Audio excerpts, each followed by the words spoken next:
some ways, at some point in your life, everybody can be a lost rider.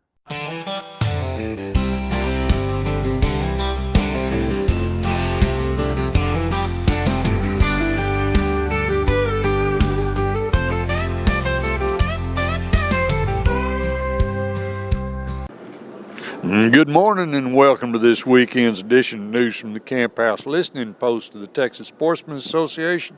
Tell you what, we're here in Great Falls this morning, finishing up at the Charley Russel Museum art exhibition and auction.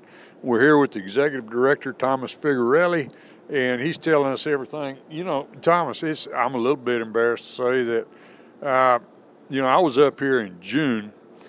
And when I came home and I was talking all about this, there's young people that don't know Charley Russel, especially when you get 2,000 miles from here and you've got a whole different culture, down in Texas. And you say something about Charley Russel, they just look at you. They don't put it all together.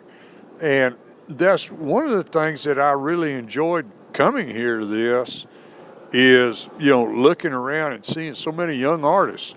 Oh, gosh, you're absolutely right. I mean, two things. I mean, number one, like you said, we've got a really great crop of young, new artists here.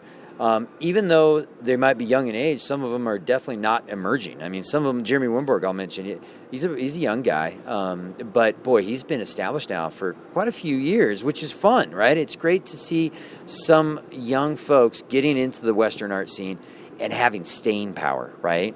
And building their own collector base and growing greater circles of people who know them and appreciate their art. Because all that does is encourages other young folks. So it builds upon itself, right? So that's a good thing in and of itself. But you touched on, I think, the number one challenge in the American West for any museum, gallery, period. And that's getting a new generation involved. And, there's no formula how to do that, right? I mean, it's something we think about on a daily basis. Interviews like this, right? An important aspect of that. Doing some more, interpretive interactions within our exhibits is another dynamic that we've started to prioritize more and more because we believe that a younger generation just isn't looking to see original art, though there's still value in that, and we can see a good reaction from the younger folks, but they want an experience. They want a memory, so our exhibits have to give them that. But, boy, that's so crucial, because the American West has a timeless story to tell. We just need to make sure that we keep telling it. Well, and it's still out there. I mean, anytime a person comes into the American West, you come up to Wyoming, Montana, Idaho, Utah, Arizona, New Mexico, big part of Texas. Yeah, the story's still there, and all you got to do is get out and around and amongst people, and you'll start hearing it. Everybody's got their own part of it, and it's just a matter of getting out in amongst people and hearing the stories of the American West, and hearing the history and some of the ongoing stuff. I wrote a piece a while back for Hook and Barrel magazine, and they wanted to know the cowboy way. That's what the name of it was. And in that piece, I said I won't believe. They're always saying, well, it's a dying breed. The cowboys are a dying breed. I don't believe it. I believe there's new ones born every day. Well said. I like that. And I would believe that same thing. And you know what? A real cowboy is someone who's right out on the range working, with the animals. But I'll tell you, though, there's a cowboy spirit that can live in anybody, in any profession, in any walk of life, from any corner of the globe, right? And the cowboy way, the cowboy values, that's something we think about, too. I think if we continue to position Western art as a way for us to conversationalize values and our heritage and ideas, that does bring new people in the mix because it gives new, fresh energy and perspective to Western art and to Western culture. So, I appreciate you bringing that up and writing that because we got to do it. I think it's an imperative for us as Westerners to talk about, well, what made the West special is what still makes the West special. And that's, the way we live. Yes. Cowboy Way lives on in all your first responders, all your, anybody with the individual spirit that gets out and just gets a job done the way they got to get it done. Now let's not get too deep. This morning on Facebook, Sheriff Jim Wilson, just happenstance. He's a West Texas gun writer. He's an older gentleman. He used to be a sheriff out in Crockett County, out around Ozona. And this morning he posted, just happenstance, that he posted Charley Russell's print Bronc to breakfast. And he said that one of Russell's tricks, one of his favorite things to do, was to put the cowboys he knew in some of these paintings. And it drew interest from, the guys around him to see who would show up in his paintings. I know, isn't that great? And that's one of the things we talk about, Charley's values. Friendship meant a great deal to Charley, right? And, it's reflected in just that, right? He did put a lot of people he knew in those pieces. It's kind of a way to, maybe reflect a story that they all experienced together, right? But also, I think, to just kind of, share his appreciation for them as a friend. He says, I'm going to memorialize you in a piece of art. You'll be known forever, right? Yeah. And it's true. Some of his, real good cowboy friends, Teddy Blue Abbott, is one that, is kind of a well-known cowboy here in Montana.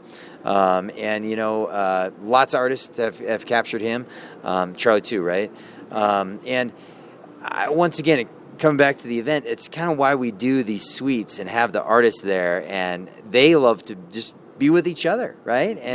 And visit and talk about techniques and talk about things that they're working on. And gosh, that's a special thing. Well, last night there was a piece, young lady in the auction, Miss Brooke Wenzel. Yep. Brooke okay, she had a piece.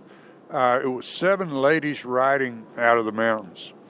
And she actually started painting it before. She's telling us this story at the bar last night. And she actually started painting that before she met the people, because she knew that country that they were coming out of. And this was kind of almost a consignment piece. It was a suggestion, why don't you do this? Yeah. And she went out there and went, yeah, okay, well, let me see what I can do. And she already started working on it. And then when they came out, she's looking at them, and then she's doing the piece.